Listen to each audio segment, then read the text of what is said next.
अस्सलामुअलैकुम दोस्तों, कैसे हो आप सब। मैं आप सबको यूट्यूब चैनल इंग्लिश लिटरेचर पे वेलकम कहती हूँ।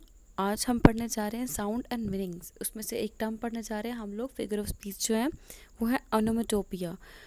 ओनोमेटोपिया जो है ना, ये क्या होता है इसको डिस्कस करते हैं। ओनोमेटोपिया जो है ना, ये ऐसा वर्ड होता है जो कि साउंड को इमिटेट करने के लिए यूज़ किया जाता है। ठीक है, मिसाल के तौर पे ऐसे वर्ड्स जो कि अपने वर्ड्स के साउंड्स को सजेस्ट करें। ठीक है, अपने वर्ड्स के जो इको है ना, जो उनकी आवाज़ है उसको बुलंद करें। ठीक है, तो बेसिकली ओनोमेटोपिया ऐसे वर्ड्स होते हैं जो कि इमिटेट करते हैं साउंड्स को। अब क्या होता है, मिसाल के तौर पे मैं आपको एग्जांपल के साथ समझाती हूँ।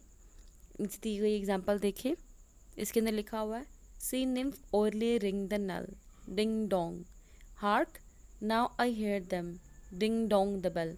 अब ये जो डिंग डोंग है ये एक साउंड है, डिंग डोंग द बेल ये भी साउंड है।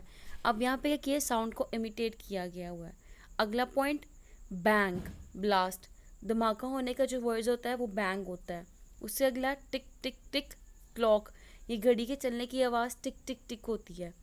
तो ये सारे के सारे जब साउंड्स एज इट इज़ लिख दिए जाएं और उन साउंड्स को जब हम पढ़ते हैं तो उनको ओनोमेटोपिया कहते हैं।